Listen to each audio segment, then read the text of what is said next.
When The Legend of Zelda Skyward Sword launched back in 2011 on the Nintendo Wii, it was met with overwhelmingly positive reviews. Some, like IGN, even said it was the best Zelda ever created, giving it a 10 out of 10, praising its storytelling with bigger cutscenes, its overall art direction, and showcasing the control scheme, the Wii Motion Control Plus. And now, 10 years later, it is re-releasing for the Nintendo Switch, so how well does it stack up today?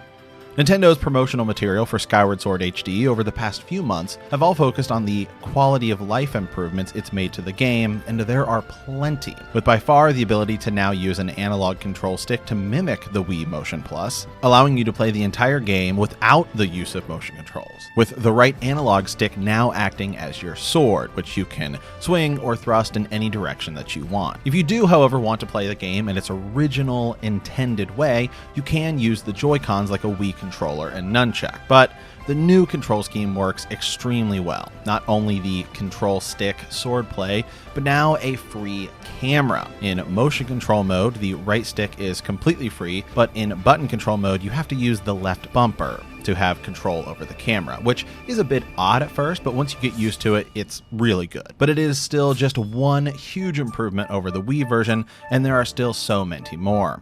We see a jump from 30 frames a second running at 480p to 720p and handheld, and 1080p docked running at 60 seconds. This makes the game feel much more modern and fluid, and it really makes those already great graphics pop that much more. When given what was a drawback for the Wii was its power when compared to the other systems it went up against. The PlayStation 3 and Xbox 360 were far more powerful consoles even at that time. This meant Nintendo would have to go with a more cel-shaded cartoon watercolor art style, and it still looks great today and even better than it did on the Wii now that it's in 1080p. Often in the Wii version, characters and objects would have sort of a haziness around them, which is now completely gone in the HD version. Also gone is much of the on-screen overlays, which was always been there in Zelda games, but it was particularly frustrating on the Wii given how much real estate it took on the screen. There is an on-the-fly autosave feature, the ability to skip cutscenes and speed cutscenes up, and now you can all but turn off Fi, your guide by the side, which is nothing new to Zelda games now and wasn't then either. But aside from Navi in Ocarina of Time shouting, "Hey, listen," every 5 minutes, Hey, listen! Fi could almost be mistaken for the same thing, if not worse, but now you can basically turn her off, choosing to only ask for tips when you need them. In fact, you will almost forget about the feature, rather than have it crammed down your throat, making it obviously far more enjoyable. Outside of all the new features, you still have one of the best Zelda games ever made, in a series with some of and including the highest video games ever ranked on Metacritic. Ocarina of Time on the Nintendo 64 has a 100 on Metacritic. Skyward Sword still stands right next to those great Zelda games, as well as some of the best games ever made. Everything that made this game so special in the first place was its well-crafted story, its beautiful soundtrack, and some of the best Zelda dungeons in the series. The story in Skyward Sword is the origin story for the entire series. Long before the Kingdom of Hyrule was established as we know it for the majority of the series, it existed in the clouds. And without spoiling any of the plot, we will ultimately see where all of the series established lore comes from in this game. Link, Zelda, Ganon's, the Master Sword, the Triforce, Hyrule, everything's story starts right here.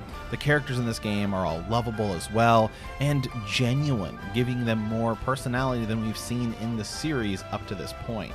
Princess Zelda has never had more personality or even screen time in the series up to this point, and in Skyward Sword, she feels more of a companion who's humanized and shows emotion rather than just someone we're simply saving. Bruce is wild and quirky, and even Link has more personality here than just a silent protagonist. And while it might feel a bit odd to play this game in 2021, given how much Breath of the Wild has changed the Zelda landscape, with voice acting and shrines as opposed to dungeons, the freedom to go anywhere or just do anything, Skyward Sword serves as a nice refresher as to where this series came from, with more linear paths, a heavier reliance on items found in dungeons that would then unlock further locations, and a hub world instead of an open world. But at the end of the day, even in a post-Breath of the Wild world, The Legend of Zelda Skyward Sword is an absolutely great game to revisit or play for the first time. If you like this episode, be sure to hit that subscribe button or check out our podcast on iTunes or come hang out on Twitch. We'll see you next time, and as always, thanks for watching.